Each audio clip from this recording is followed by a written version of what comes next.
We are all children. I take it including myself. So children will ask, child will answer. Please, please. I think I can hear. I will repeat the question.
Cobra वाला घटना मेरे साथ भी हो चुका है.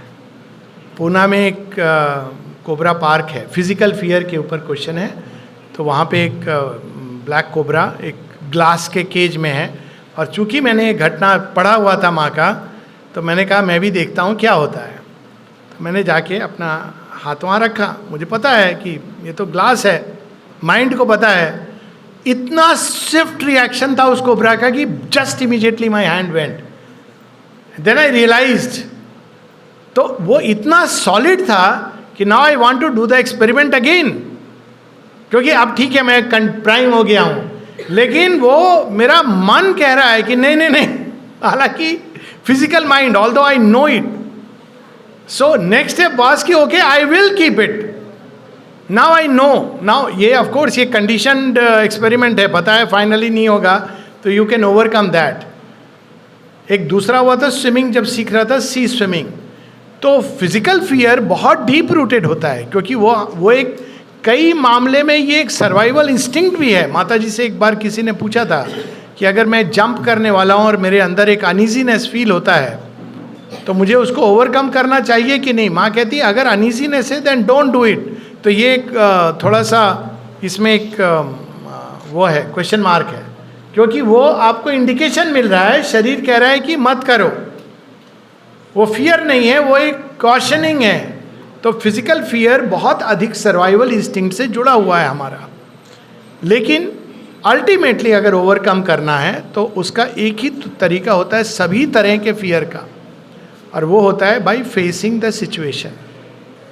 और उसको जैसे जैसे हम फेस करते हैं, अब हमारे मिलिट्री में कमांडो ट्रेनिंग होती है, तो यही उनका तरीका होता है. क्या होता है कि बैटल तो नहीं हो रही, युद्ध नहीं हो रहा है, लेकिन उनको ट्रेनिंग दिया जाता है. और इतना कठिन ट्रेनिंग होता है कि अगर उनको पहले से पता हो तो बहुत कठिन होगा. लोग जाएंगे नहीं, बोलेंगे नहीं, और शरीर जवाब दे जाता है. ऐसा बताते हैं कि वो लास्ट डे जो हालत होती है, वो पिट्ठू उठू ले करके चल रहे हैं जो इतना किलोग्राम का.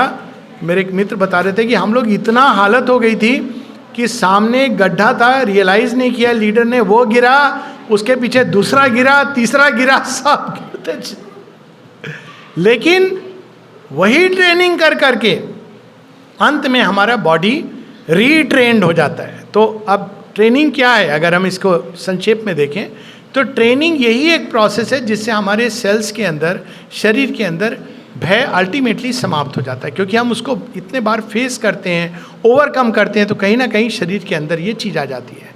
मन में तो आ जाएगा इजीली, बट शरीर के लिए this requires a repeated training. एक तो ये तरीका है. दूसरा तरीका है कि जो हमारे और प्रबुद्ध पार्ट हैं, ये माता जी बताती हैं, जैसे हायर माइंड है, उसको ये इम्प्रेस करना है शरीर के ऊपर कि there is nothing to fear. तो वो धीरे धीरे उसकी बात वो फिजिकल बॉडी के अंदर, उसका मीडिएटिंग इंस्ट्रूमेंट होता है फिजिकल माइंड, वो जाता है.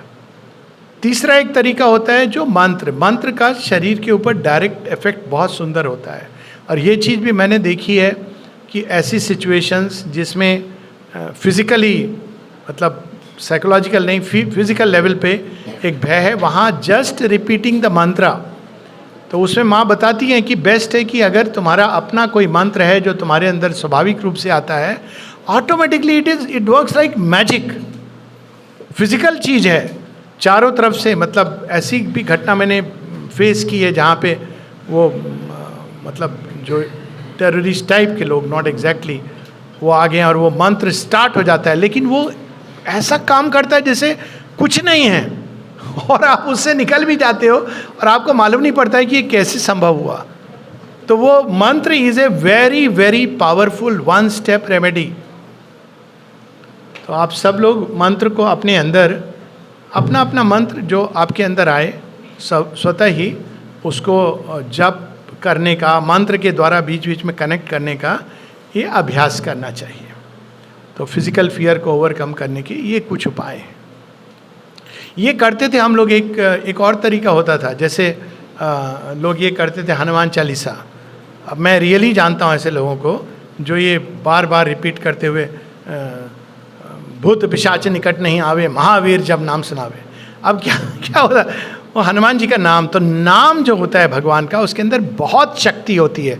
वो केवल फेथ नहीं है, भगवान के नाम का स्पंदन ही भय भंजन, इसीलिए उनको कहा गया है भय भंजन।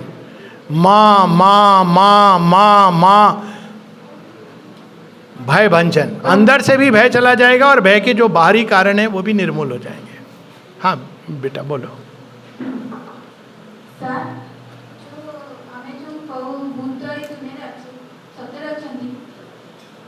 क्या बोली था? हाँ हाँ, अरे भूत भूत भूत है कि नहीं है, क्या करेगी जान के। संसार में बहुत कुछ है, भूत भी है, लेकिन भूत बहुत डरपोक होता है। वो बेचारा तो खुद ही, भूत को क्या होता है, भूत होता है कि मृत्यु के बाद कुछ समय हमारे कुछ तत्व हैं वो सीधा डिसॉल्व नहीं होते हैं, तो वो बेचारे भटके हुए घूम रहे होते हैं। तो उनके, मेरा अब तुमको एक स्टोरी बताते हैं जैसे तुमको डर नहीं लगे। हाँ रियल स्टोरी। तो बैठ जाओ बैठ जाओ। तो अभी जहाँ मैं रहता हूँ, आश्रम का एक घर है जिसमें लोग कहते थे इसमें भूत आता था, भूत आता है, भूत रहता है। तो मैं बोला कोई बात नहीं है, भूत से हो जाएगा। तो जब मैं गया पहले दिन, मैं स्वप्न में आया, तो फिर मैं उसको कहा तुम अपने घर रहो, मेरा अपना घर है, तुम्हारा अपना जगह। फिर 2 दिन बाद, फिर 1 हफ्ता बाद, तो मैंने क्या किया, मैंने एक तो माता जी से कहा कोई बहुत तकलीफ़ में है, उसको थोड़ा आप शांति दे दीजिए। और मुझे पता था कि ये कहाँ से आ रहा है।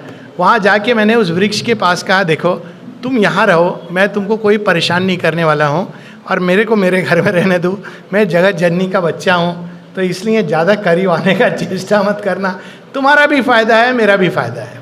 वो दिन से सब खत्म। क्या होता है ना, वो भयभीत है। जो इंसान या भूत या जो भी डराने का चेष्टा करता है ना आपको, वो खुद बहुत डरा हुआ है। आप ये मान के चलो, इंक्लूडिंग द टेररिस्ट। और यदि आप डरना बंद कर दोगे ना जिस दिन, और मुड़ के बोलोगे I am not afraid of you, it will collapse. तो ये भूत ऐसा है, डरना नहीं कभी किसी भी चीज से संसार में, क्योंकि सबके ऊपर कौन होता है, वो किसके अंदर होता है। फिर उसके बाद क्या सोचना, भूत क्या, कोई भी शक्ति इस संसार की उस संसार की कुछ नहीं कर सकती, यदि आप इस श्रद्धा से जीवन को जी रहे हैं कि माँ मेरे अंदर है, माँ मेरे साथ है। लेकिन ये आपको जीवन शैली में लाना है।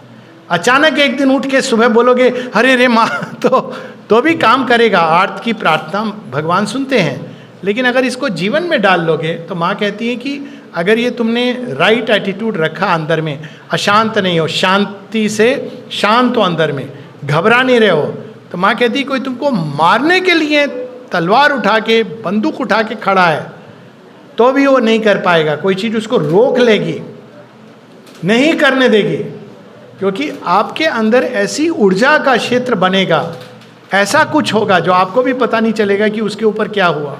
उसके आँख में पट्टी पड़ जाएगी या उसको अंदर में क्या महसूस होगा, लेकिन वो आपको हानि या क्षति नहीं पहुंचा पाएगा। हाँ। मैं जानना चाहता हूँ कि अंग्रेजों के आने से पहले जो हमारा एजुकेशन सिस्टम था वो अच्छा था ना, अंग्रेजों के जाने के बाद जो एजुकेशन सिस्टम है वो अच्छा है? अंग्रेजों के पहले मुगल आए थे, ओके। उसके पहले, बहुत पहले, निश्चित रूप से कोई भी एजुकेशन सिस्टम, बैठ जाओ अभी इधर आ जाओ जिससे मैं तुमको देख भी सकूं थोड़ा सा इधर में, हाँ बैठ जाओ। अंग्रेज़ों के ज़माने के पहले का एजुकेशन सिस्टम, ये एक बहुत बड़ा विषय है। संक्षेप में, जो भारतवर्ष का पुराना एजुकेशन सिस्टम था उसका पर्पस क्या था? उसका पर्पस था जैसे एक माँ अपने बच्चे को एजुकेट करती, तो किस लिए एजुकेट करती है? कि उसके अंदर जो सबसे सुंदर है, सबसे अच्छा है, वो बाहर निकले, है ना? ये चाहती है माँ। वो समृद्ध भी हो, संस्कृति भी हो उसके अंदर, विचार भी सुंदर हो, शरीर भी सबल हो और इंटेलिजेंट भी हो, ये चाहती ना। और जो अंग्रेज़ आए वो क्या चाहते थे? वो चाहते थे कि अगर ये बहुत अच्छे हो जाएंगे तो ये हम कैसे राज्य करेंगे इन पर। तो वो चाहते थे कि हम लोग को ऐसा शिक्षा दें जिससे हमको ये लगे हर समय कि हम अशिक्षित हैं, है ना? तो उन्होंने एक ऐसी शिक्षा दी जहां हमारे विकास की जगह केवल हमको अपना गुलाम, दास बनाने के लिए हमको उपयोगी बनाया। एक छोटा सा उदाहरण देता हूं। तुम उड़िया ठीक से बोल लेते हो? अंग्रेजी उतना फ्लुएंटली बोल पाते हो? नहीं बोल पाते। अगर कोई, मान लो कोई ऐसा व्यक्ति आ जाए तुम्हारे पास जो अंग्रेजी बहुत अच्छा बोलता है, तो तुमको क्या लगेगा उसके सामने? हाँ, लगेगा ना? ऐसा नहीं लगना चाहिए। क्यों? वो उसकी मातृभाषा है। हो सकता है वो मूर्खता बोल रहा हो। मैं पूरे संसार को देख के ये बात बता रहा हूँ। ऐसे देश हैं, रशिया है, वहाँ नहीं जानते, बहुत लोग नहीं जानते हैं इंग्लिश। मैंने एक बार इंग्लिश में पानी तो दे दो, रशियन खत्म। तो पॉइंट करके बताना, और वो गर्व है उनको, इस पर कोई समस्या नहीं है। स्पेन नहीं जानते थे, मेरी टॉक्स होती थी, ट्रांसलेट करते थे वो स्पेनिश में, उनको एक क्षण भी नहीं लगता कि अरे हम अंग्रेजी नहीं जानते। जर्मनी, फ्रेंच नहीं जानते हैं, हमको ये लगता है, हमको ये लगता है। क्यों? हमारे अंदर ये मानसिकता भर दी गई। ठीक है, तो अंग्रेजी जाननी चाहिए, भाषाएं जितनी जानो उतना अच्छा है, लेकिन दासत्व की मानसिकता क्या होती है? मैं कभी भी इसके बराबर नहीं हो सकता हूँ, इससे बेटर नहीं हो सकता हूँ। तो उनकी शिक्षा हम लोगों को दासत्व के लिए तैयार करती थी। दासत्व तो समझ रहे हो, लेकिन जो भारतवर्ष की शिक्षा है हमको स्वामित्व के लिए तैयार करती है। अपना भी स्वामी, अपने नेचर का मास्टर, और फिर संसार में भी जो कुछ है उसका मास्टर। तो निश्चित रूप से, अब ये बहुत विशाल विषय है, मैं बहुत संक्षेप में कह रहा हूँ, उसके डिटेल्स में नहीं जा रहा हूँ, लेकिन इतना जान लो कि जब अंग्रेज़ भारत आए थे तो भारत की जीडीपी, भारत की जो सारा धन अभी जो है उससे 6 गुना ज़्यादा था। ये सब डॉक्यूमेंटेड है। और यहाँ से लूट करके उधर जीडीपी बन गया और यहाँ पर जो हुआ। लेकिन भारत भारत है। देखो हम लोग कितने अच्छे से फिर से खड़े हो गए हैं और आगे भी और आगे बढ़ेंगे। तो इसमें कोई दो राय नहीं है। कोई और हमको कैसे शिक्षा दे सकता है, हमारे बारे में कोई और कैसे बता सकता है हमको हमसे बेहतर? ठीक है, तो ये मान के चलना।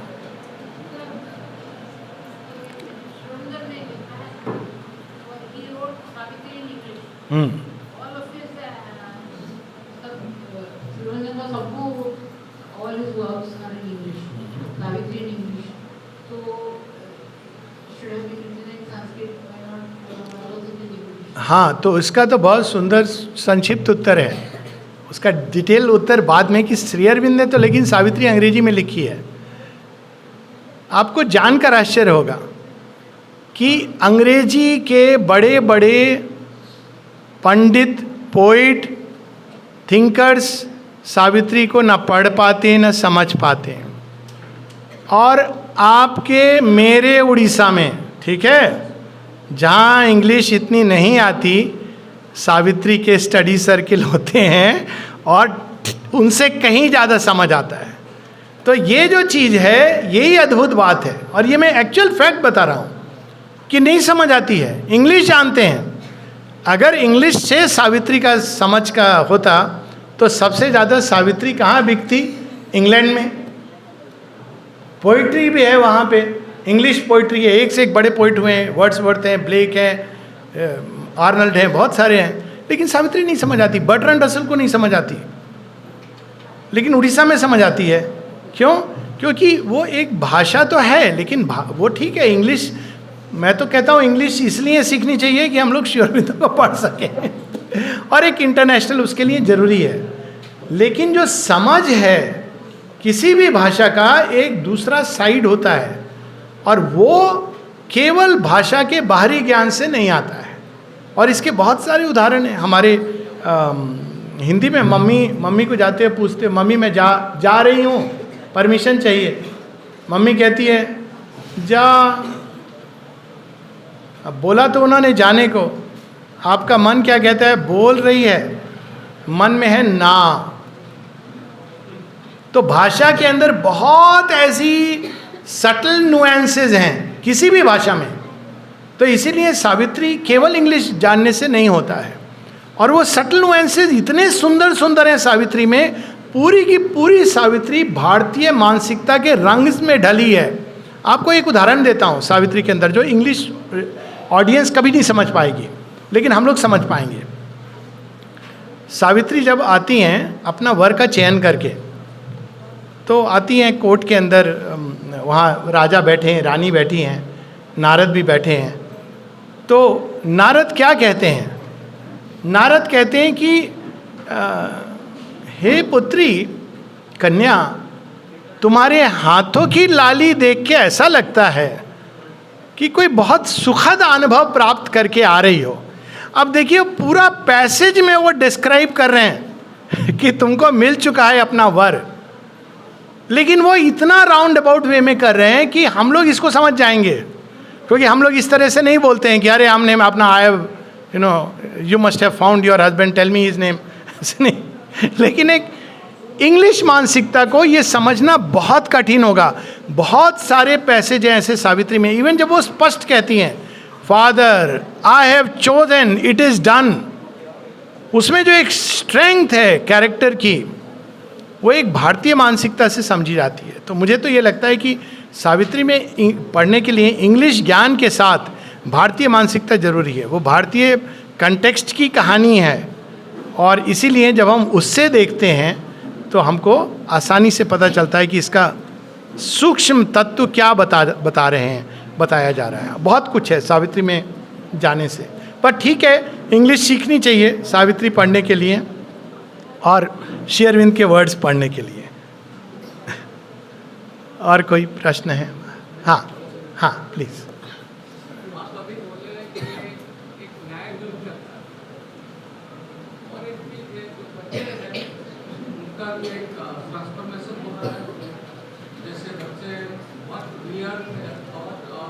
जैसे हमने सोच रहे थे, हमारा जो सोच था, हमारा जो एजुकेशन सिस्टम था, हमारे जो पेरेंट्स थे, उसी टाइम में भी हमको बोल रहे थे कि तुम थोड़ा चेंज हो गए, हमारा टाइम में ऐसे नहीं होगा।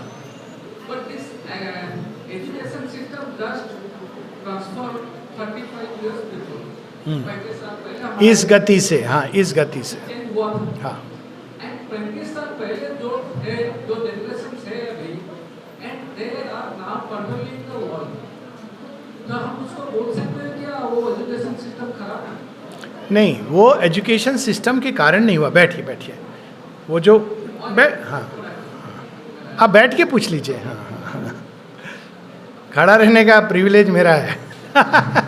हाँ अच्छा, हाँ बोलिए। और ये बच्चे जो अभी है, हमारा टाइम में ऐसे हमने टारगेट नहीं लेके नहीं जा रहे थे कि हमको ये करना है वो करना है, but we build our confidence, sincerity, and that हम ओबिडिएंट बोल सकते हैं किसको कि इन अदर वे। लेकिन अभी का जो बच्चा है उनका 1 पॉइंट टारगेट है, वो क्या अचीव करेंगे, may be by the surrounding और बाय द टीचर्स, लेकिन वो लोग उसमें ज़्यादा डिस्टर्ब हो रहे हैं। हाँ, और एक चीज उसमें एडिशन है, वो लोग को वो चीज अचीव करने के लिए जैसे उनको हम जो चीज नहीं है and that you are trying to justify कि वो चीज है, ये जो चीज है वो थोड़ा ज़्यादा कंफ्यूज हो रहा है। ठीक है, पहले में आपका जो पहला प्रश्न है कि जो 25 साल पहले जो पढ़े थे आज कंट्रोल कर रहे हैं वर्ल्ड को, वो एजुकेशन सिस्टम में क्या बुराई था? बुराई तो दिख रही है, कैसा कंट्रोल हो रहा है संसार, ये तो स्पष्ट दिख रहा है, और अभी तो और दिख रहा है। तो वो तो कोई बहुत अच्छा काम नहीं कर रहे हैं। जैसे किसी ने पूछा था कि महाभारत के समय क्या सब लोग अच्छे थे, तो मैंने यही कहा कि सब अच्छे होते तो द्रौपदी का वो हाल नहीं होता। तो निश्चित रूप से 25 साल पहले जो पढ़े थे वो जो कंट्रोल कर रहे हैं, इसमें तो एक बहुत पूरी एक टॉक हो सकती है जो कुछ हो रहा है पर्दे के पीछे। तो वो कोई बहुत अच्छा उन्होंने क्या किया, लेकिन एक अच्छा काम किया। 25-30 साल 60s के बाद एक काम शुरू हुआ जिसको हम लोग कहते हैं युद्ध के बाद में जो सारे फ्रेम्स थे वो टूटने लगे। तो आया पोस्ट मॉडर्निज्म, मॉडर्निज्म, ये सब आया। वो एक फिलोसफिकल कंटेक्स्ट है, लेकिन उसमें जो सारे उस समय जो ऑर्डर था संसार का वो टूटने लगा और बच्चे रिवोल्ट करने लगे हर चीज़ से। 60s के बाद से ये प्रारंभ हो गया था, मतलब हम लोग एक तरह से उसी समय की देन है। तो जब वो तोड़ने लगे ये सारे मापदंड, तो वो एक जिसको आज हम कहते हैं एक लिबरल थॉट कि नहीं ये स्वीकार है, ये बच्चा कोई ज़रूरी नहीं है कि यही रास्ते पे चलेगा, इस तरह से काम करेगा। उसके बहुत कुछ हानि भी हुई, क्योंकि जो पुरानी व्यवस्था थी जिसमें हर चीज़ें एक सिस्टम और फिक्स तरीके से चलती थी, वहाँ आपका दूसरा प्रश्न आ गया कि भाई बच्चों को इस तरह से करना है, एक बड़ा होगा। जैसे लड़कियों के लिए आप जानते हैं क्या होता है, लड़की शादी करेगी, थोड़ा बहुत पढ़ाई भी कर लेगी, लेकिन उसका शादी घर बार, लड़का जॉब करेगा, फिर ये सब एक फिक्स सिस्टम था। तो वो टूट गया। जो एजुकेशन व्यवस्था की आप बात कर रहे हैं उसने ये सब तोड़ दिया। अब क्या है उसके बाद कि अब जब कोई चीज़ टूट गई, फ्री फॉर ऑल हो गया, उसमें कुछ लोग ऐसे हैं जो उस फ्रीडम में आगे बढ़ गए, लीप ले ली उन्होंने, लेकिन कई लोग हैं जो उसमें कोलैप्स हो गए। ड्रग कल्चर प्रारंभ हो गया, हर तरह की चीज़ें प्रारंभ हो गई जिसको हैंडल नहीं कर पा रहे। जैसे कई कंट्रीज़ हैं वो नहीं जानते कि हम कैसे इसको हैंडल करें।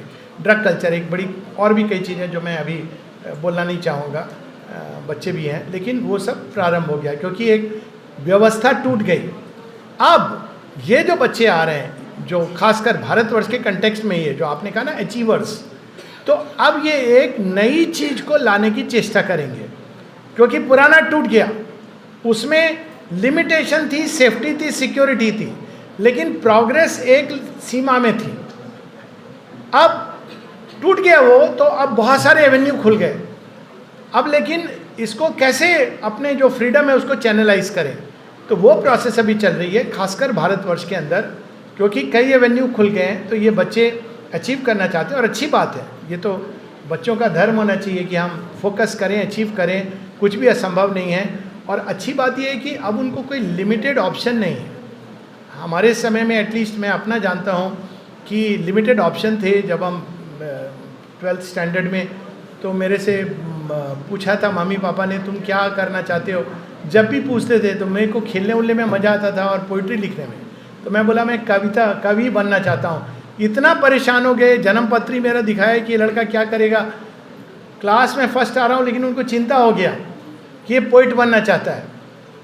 तो अंत में क्या थे option, doctor, engineer, administrative, IAS, और अगर आप कोई चीज़ नहीं कर पा रहे, बेकार हैं, तो पॉलिटिशियन बन जाइए। तो उसमें वैकेंसी हर किसी के लिए ठीक है। लेकिन अभी बच्चे बोलते हैं I want to become a poet. मैं ऐसे बच्चे को जानता हूँ, एक्चुअली जानता हूँ आज की तारीख में, जो इंग्लैंड में एजुकेशन प्राप्त कर रहा है, और सब है, माता पिता उसको कुछ ही पढ़ा सकते हैं। तो बच्चे से पूछा उन्होंने कि भाई क्या बनना चाहते हो, ऐसी उम्र जैसे मेरा उस समय था, 15-16 साल का। वो आश्रम आया था, मिला भी था, बोला मैं पोइट्री लिखना चाहता हूँ। तो उन्होंने बताया कि आलोक दा को दिखाओ अपनी पोइट्री, बहुत सुंदर पोइट्री है। तो अब ये अचीव करना उसमें, ये तो बहुत अच्छी बात है। तो वो अपने स्वधर्म के अनुसार अब करना चाह रहे हैं। हालांकि फिर भी ओल्ड मॉडल के पेरेंट्स थोड़े, उनको डर लगता है कि ये मतलब क्या होगा, लेकिन this is the right way that nature is taking them to achieve in things जो उनके अंदर बहुत नेचुरली, स्वाभाविक रूप से आता है, वो स्वधर्म के अनुसार चल रहा है। हाँ बच्चे, एक मिनट, ये हाँ ओके ठीक है, तुमसे मैं बाद में पूछ लूँगा, तुम तो हो ही पास में हो, बैठ जाओ, तुम्हारा मैं पूछ लूँगा, हाँ याद है मुझे। Yes please tell me. My question is bit lengthy. हाँ The doesn't difference between suicide and samadhi, and why suicide is said to be the most sinful act by a person, done by a person. Okay. और अगर आत्मा कभी मरता नहीं तो आत्महत्या हम कैसे करते हैं? ठीक है, बहुत अच्छा। तो कोई भी कर्म जो होता है, चाहे वो कोई भी कर्म, एक जनरल प्रिंसिपल ले लेते हैं, उसकी महत्ता इस पर डिपेंड करती है कि अंदर में तुम्हारी स्टेट ऑफ कॉन्शियसनेस क्या है। तो अब देखिए युद्ध है, युद्ध में तो मारते हैं, तो हम लेकिन ये नहीं कहते मर्डर कर दिया। क्यों नहीं कहते मर्डर कर दिया? क्योंकि उसके पीछे शौर्य है, और मर्डर के पीछे जो मंतव्य है बहुत गंदा है, बहुत घृणात्मक है। तो उसी प्रकार से समाधि एक वीर कर सकता है, सारे संसार से स्वयं को विड्रॉ करना और समाधिस्थ हो जाना, और समाधिस्थ होके पूरे संसार से अपना, ये नहीं कि अल्टीमेट ट्रूथ है, पर मैं बता रहा हूँ वो एक, इसीलिए आप देखेंगे जैन महावीर, उनका नाम है महावीर, तब कोई चिंता नहीं है, वस्त्र वस्त्र सब कुछ चले गए, और वो लेकिन वो स्थिर रहे और उन्होंने महानिर्वाण प्राप्त किया। लेकिन अब कोई व्यक्ति उनको कॉपी करे, बोले मैं अपने कपड़े खोल दूंगा, खाना पीना बंद कर दूंगा, तो वो महावीर नहीं बन जाएगा। तो सुसाइड क्या है? एक बहुत ही भय और एक कावर्डली एक्ट कहा गया है कि जो व्यक्ति संसार को फेस नहीं कर सकता, डिफिकल्टीज को नहीं फेस कर सकता, अपनी चैलेंजेस को नहीं फेस कर सकता, और इसलिए वो छुटकारा ना पाना चाहता है उससे, तो सिंफुल से कहीं ज़्यादा वो भ्रम में जा रहा है। क्यों? क्योंकि ये प्रकृति ऐसे छोड़ेगी नहीं। जो काम अधूरा है, कठिनाई अधूरी है, वो 10 गुना 2 गुना अधिक बढ़ा करके हमारे सामने लाएगी। आपको वो एग्जामिनेशन से गुजरना ही है, और जितने बार आप एग्जिट करोगे, because there is no exit. तो वर्ल्ड ऑफ डिफरेंस है। समाधि एक बहुत वीर व्यक्ति जो तेज से भरा है, अभीप्सा से भरा है, ज्ञान से भरा है, वो अवस्था में समाधिस्थ होके शरीर छोड़ रहा है। मैं उस समाधि की बात कर रहा हूँ, महासमाधि। तो वो एक अल्टीमेट ब्यूटीफुल एक्ट है, डिवाइन एक्ट। और सुसाइड एक बहुत ही भीरू, दुखी, ये सब कर रहे हैं। तो इसलिए वो एक सिंफुल, क्या मतलब, एक बहुत ही विकृत, एक डार्क एक्ट है। डार्क एक्ट जैसा एक्ट, उसमें हम डार्कनेस में जाते हैं। आत्महत्या इसलिए कहते हैं क्योंकि प्रत्येक जीवन में, ऑफ कोर्स आत्मा को नहीं मारा जा सकता, लेकिन आत्महत्या उस सेंस में होती है कि प्रत्येक आत्मा एक लाइफ में एक विशेष प्रयोजन से आती है, और उस प्रयोजन में उसके जीवन में सुख दुख, अच्छा बुरा, सब कुछ के द्वार से उसको गुजरना है। उससे ही वो गुजर के बढ़ती है। ईशुपनिषद ये कहती है, उसमें ये ईशुपनिषद में दोनों चीज़ आती है, असुर्या नाम ते लोका प्रत्याभिगच्छन्ति, कि जो लोग इस तरह से अपना सेल्फ को हानि पहुंचाते हैं वो अंधकार के जगत में चले जाते हैं, असुर्य जगत में। लेकिन साथ ही वो ये भी कहती है कि जो आत्मा का प्रयोजन है वो बार बार अविद्या मृत्युम तीर्थवा, तो वो मृत्यु के द्वार से गुजर के जब कोई व्यक्ति पूरे एफर्ट के साथ जीवन जीता है, तो वो हारे या जीते, संसार की दृष्टि में उसको सफलता मिली या विफलता, लेकिन जब वो उस द्वार से निकल के जाता है तो वो विकास करता है। तो आत्महत्या का यहाँ अर्थ केवल इतना है, ये तो खैर एक शब्द है जो लोग कहते हैं, लेकिन जो पर्पस लेके सोल आई थी, आपने उसको वो पूरा नहीं करने दिया। किसने? एक प्राण के आवेग में आकर। आत्मा की सुन लेते तो नहीं करते, आत्मा कहती भाई रुक जा। और इसीलिए हर व्यक्ति जो ये घृणित कार्य करता है या बहुत ही, वो कहीं ना कहीं एक कोई आवाज़ उसको कहती है रुक जाओ, लेकिन वो नहीं सुनता है। अगर वो सोल की बात सुन लेता तो वो टिका रहता, लेकिन नहीं सुनता है, प्राण के आवेग में आ जाता है, और उस समय फिर प्राण के वशीभूत हो जाता है, अंधकार की शक्तियों के वशीभूत हो जाता है। तो उसने एक प्रकार से जो सोल का प्रयोजन था एक लाइफ में, उसने उसको पूरा नहीं किया। तो इस सेंस में he has cut short the thread of life abruptly. तो वो नहीं करना चाहिए। इवन समाधि नहीं मिल सकती है अगर आप थ्रेड ऑफ लाइफ को एब्रप्टली कट करोगे। तो उसके थ्रू जाना है जीवन के चैलेंजेस को लेके। हाँ बोलो। सर मेरा क्वेश्चन ये था कि पुराणों में लिखा हुआ है कि हमारा टोटल 4 युग है। 4 युग में हम अभी कलयुग में रहते हैं, तो कलयुग में बहुत घोर पाप होने वाले हैं।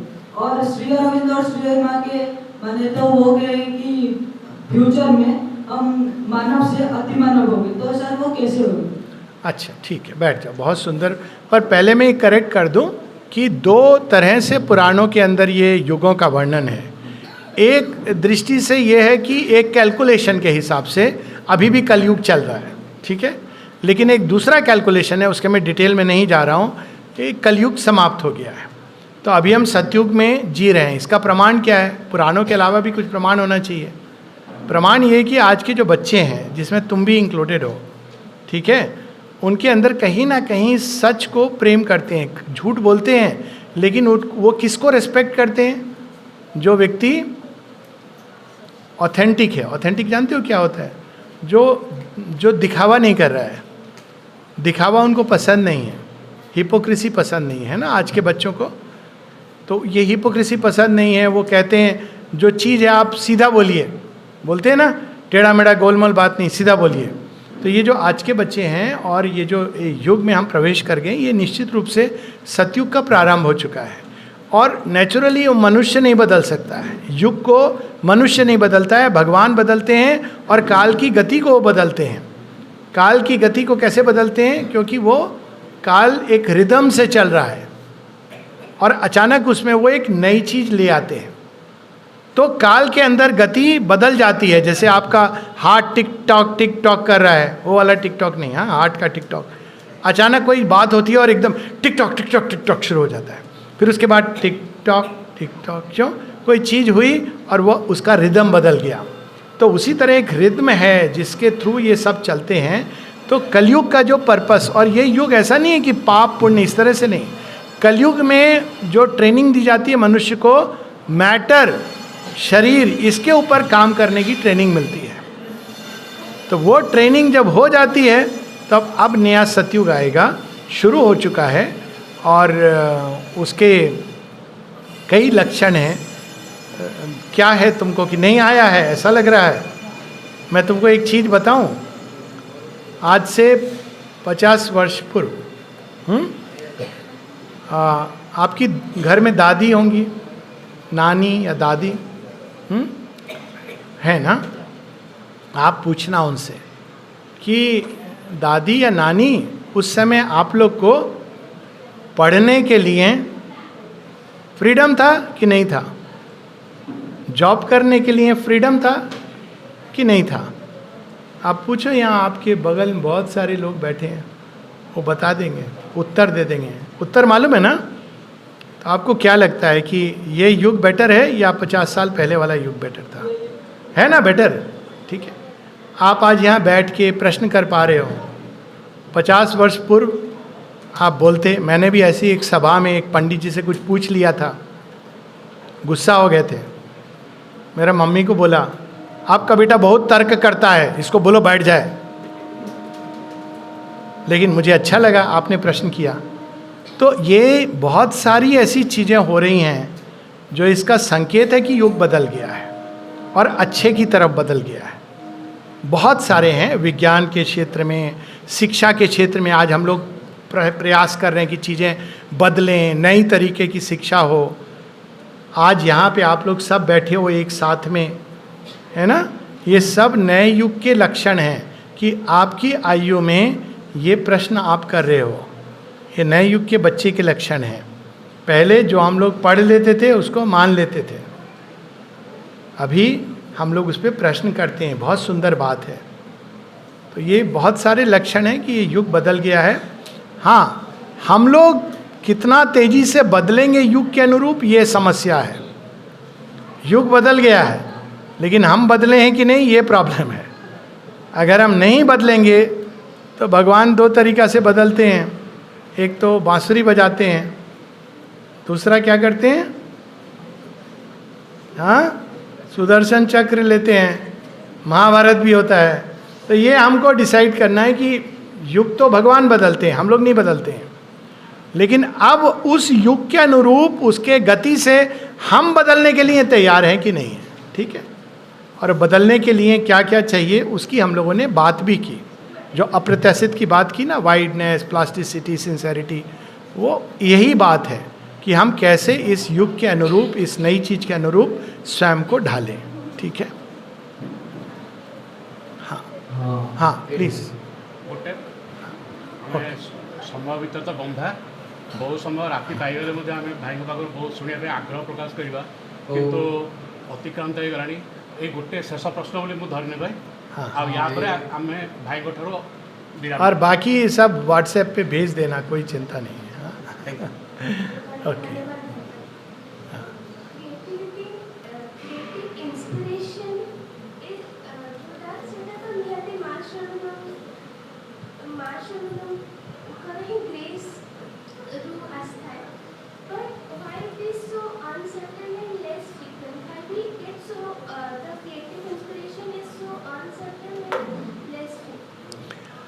हाँ, वो प्रारंभ में ऐसा ही होता है कि क्रिएटिव इंस्पिरेशन जो है वो शुरू में जो टैप है ना, वो थोड़ा सा खुलता है, टप टप टप पानी आता है। क्यों? क्योंकि वो बहुत क्लीन नहीं हुआ है। तो धीरे धीरे पानी और बढ़ता जाता है, जितना आप मुड़ोगे क्लीनिंग होता जाएगा। थोड़ा देर बाद वो टप टप की जगह थोड़ा ट्रिकल आएगा। चलने दोगे तो वो धारा बढ़ेगी, बढ़ते बढ़ते पूरी गंगा उतरेगी, ठीक है। तो क्रिएटिव इंस्पिरेशन बढ़ाने के लिए क्रिएटिविटी को पालते रहो और एक्सप्रेस करते रहो। जैसे जैसे करोगे वैसे वैसे वो इंस्पिरेशन बढ़ती जाएगी। उसका सम्मान करो और वो काम करो तो वो अपने आप बढ़ेगी, ठीक है, समय के साथ। Okay, thank you. अच्छा, भाई आपको कोई क्वेश्चन ना भाई? हाँ, मुझे प्रॉब्लम नहीं, ओके, मुझे प्रॉब्लम जो नहीं। आपको बोले। हाँ, सर, मेरा ये प्रश्न है कि जो आपने बोला जो खेलते हैं वो आनंद और मजा पाने के लिए खेलते हैं, और जो इंटरनेशनल के लेवल पे खेलते हैं वो मजे के लिए खेलेंगे या हार और जीतने के लिए खेलेंगे? 100% मजे के लिए। आज हो रहा है ना मैच, बैठ जाओ, क्रिकेट का मैच हो रहा है ना, लोग पागल हो रहे हैं, कौन जीतेगा कौन जीतेगा। कौन जीत गया वैसे? क्या स्कोर हुआ है? जीत गया। अच्छा, आपको लग रहा है अरे जीत के लिए, वो पता है क्या कर रहे होंगे? 5 मिनट के लिए थोड़ा, बाद में दोनों मिल करके साथ मिल के पार्टी कर रहे होंगे, ठीक है। तो जब कोई प्लेयर वहाँ खड़ा होता है ना स्पॉट पर, अगर वो ये सोचने लगेगा हार और जीत तो खेल नहीं पाएगा, उसके खून में आ जाता है, इंस्टिंक्ट में। उसको जब एक अच्छा शॉट लगता है उसको बहुत आनंद आता है, और जब कोई बुरा शॉट लगता है या पकड़ा जाता है तो वो जो दुख करता है ना, इसलिए नहीं कि वो हार गया या आउट हो गया, उसको लगता है अरे ये मैंने क्या गलती कर दिया, ये भी मेरा परफेक्ट होना चाहिए था, ठीक है। और मैं प्लेयर्स को जानता भी हूँ ऐसे, हार जीत के हिसाब से जो खेल खेलते हैं ना, वो पूरा खेल में कंसंट्रेट नहीं कर पाते हैं। अब मज़ा जो मैं कह रहा हूँ वो मज़ा इस सेंस में नहीं है कि मज़ा लेके खेल लो, लेकिन वो खेल का आनंद होता है अपना, जो आनंद के लिए खेलते हैं, ठीक है। और ये संसार भी एक तरह का खेल है। बहुत ज़्यादा अगर सक्सेस, अब उसमें सक्सेस की जगह परफेक्शन आना चाहिए।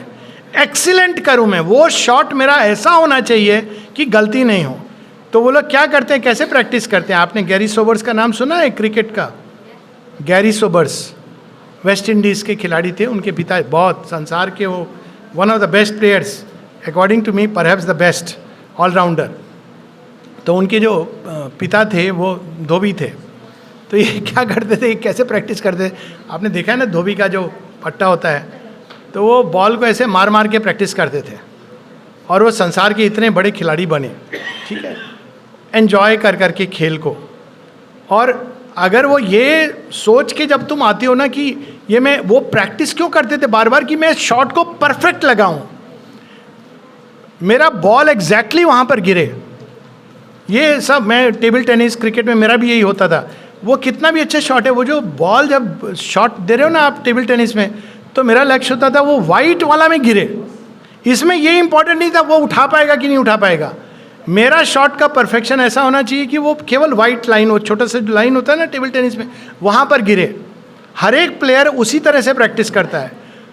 परफेक्शन, एक्सीलेंस जरूरी है, सक्सेस फेल्योर वो इम्पॉर्टेंट नहीं है। लेकिन आप अगर परफेक्शन और एक्सीलेंस से करोगे कोई काम तो आपको आनंद भी आएगा। तब आपका आनंद इस पर डिपेंडेंट ही नहीं है कि उसने उठाया कि नहीं उठाया, वो लूज कर गया पॉइंट। टेबल टेनिस का बात कर रहा हूँ, लेकिन मुझे संतोष नहीं है, मैं अपना सर्विस को और अच्छा करना चाहता हूँ, तो मेरा आनंद अब उस पर डिपेंडेंट नहीं है, ठीक है। लेकिन चांस ज़्यादा उस यही रहता है कि जो परफेक्शन और एक्सीलेंस का प्रयास कर रहा है, सक्सेस भी जनरली उसके पास आती है। अर्जुन का भी यही स्टोरी है। अर्जुन को थोड़ी पता था एक दिन मैं युद्ध लड़ूंगा, रात को उठ के वो तीर चलाने का प्रैक्टिस करता था। तभी उसके गुरु बोले ऐसा नहीं मिलेगा कोई डिसाइपल, रात को सब सो जाते हैं। वो किस लिए? ये नहीं कि मेरे को मारना है किसी को, ऐसा नहीं है। वो कहता था धनुर्विद्या मुझे ये सब तो आ गया, लेकिन रात को तो नींद आता है, और नींद आता है तो मैं युद्ध कैसे लड़ूंगा? तो नींद पे भी जीतना मुझे चाहिए। इसीलिए अर्जुन का एक नाम है ना, गुडाकेश। वो नींद पर जीत के, अंधेरे में देख के तीर कैसे चलाना है, उसमें वो परफेक्शन किए थे। इसीलिए वो जब कुरुक्षेत्र में युद्ध होता है तो एक समय ये काम भी आ जाता है उनके। ओके, वो Joy of doing better and better and not for success failure.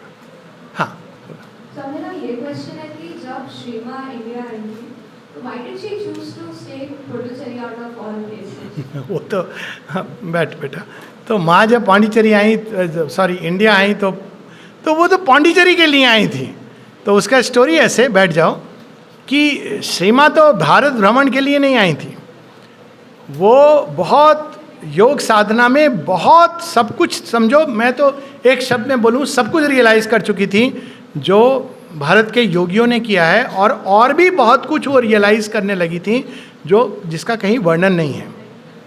तो उनके हस्बैंड आए थे पांडिचेरी, और सुना था उन्होंने कि भारत में बहुत बड़े योगी हैं एक श्री अरविंद के नाम से। तो माँ ने उनको एक सील बना के भेजा था कि ये उनको दिखाना और उसका मीनिंग पूछना उनसे। तो वो देखना चाहती थी सच में ये सिद्ध हैं कि नहीं। तो जब वो देखा, श्री अरविंद ने उसका अर्थ बता दिया, तो माँ समझ गई कि यही हैं जहाँ मुझे जाना चाहिए। फिर भी वो अपने ध्यान में बहुत सारे योगी गुरु मास्टर से मिलती थी। उनमें से एक थे जिनके साथ वो अक्सर उनकी अपने इनर ध्यान में उनकी मुलाकात होती थी, जिनसे उनको बातें होती थी, बहुत कुछ होता था। वो उनको कृष्ण कहती थी, लेकिन उनको पता नहीं था कि कृष्ण कौन है। और उन्होंने उनको पहली बार ऐसे देखा था, वो धोती ड्रेस ऊपर में। तो उनको भारतवर्ष के बारे में कुछ नहीं पता था कि धोती ऐसा भी पहना जाता है। उनको लगा कोई गॉड है, ग्रीक गॉड, लेकिन वो कृष्ण कहती थी उनको। तो जब वो आती हैं फिर पांडिचेरी 1914 में जब पहली बार आई, तो वो इसीलिए आई कि मैं मिलना चाहती हूँ इनसे, और कोई प्रयोजन नहीं था। तो जब वो मिली श्री अरविंद से, तो वो उन्होंने इमीडिएटली देखा कि वो जिनको वो देखती थी अपने अंतर दर्शन में, कि ऐसे धोती जिनको वो कृष्ण कहती थी बहुत शुरू से और 13 साल की उम्र से, और जिनको उन्होंने अंतर दर्शन में प्रणाम भी किया था बिना जाने कि भारतवर्ष में ये शिष्टाचार है। तो वो जान गई कि यही वो हैं जिनको मैं जानती हूँ और इन्हीं के साथ मेरा काम है। तो फिर वो वहाँ से कहीं गई नहीं, आसपास पांडिचेरी के कराईकाल माहे इलेक्शन के कारण गई थी, क्योंकि उनके हस्बैंड को जाना था। बाद में वो कहीं नहीं गई, बीच में आके फिर जाना पड़ा क्योंकि वार था। फिर वो आई केवल श्री अरविंद के साथ में वो काम करने के लिए जो वो करने आई थी। किसी ने उनसे पूछा था कि आप हिमालय घूम के आइए, भारत में बहुत कुछ है घूमने का। तो माने कहा वो सब भ्रमण मैंने अपने सूक्ष्म शरीर में किया हुआ है। उन्होंने ये भी कहा बनारस का ऊर्जा बहुत अच्छा है। हिमालय में उन्होंने अपना एक पूर्व जन्म का शरीर भी देखा एक जगह पर बरीड स्नो के अंदर। तो वो केवल श्री अरविंद से मिलने आई थी, क्योंकि उनको ये ज्ञान था कि यहीं पर अब इनके साथ ही मुझे वो नई सृष्टि करनी है। लेकिन हम लोग का सौभाग्य है कि इंडिया आ गई और श्री अरविंद इंडिया में थे। नहीं तो सोचो, यहाँ हम लोग उड़ीसा में कटक में बैठ के बात कर रहे हैं, अलास्का या अल्जीरिया में होते तो क्या होता। तो कृपा हो, हम लोग के ऊपर तो कृपा हो गया। ठीक है, अच्छा, धन्यवाद, जय माँ।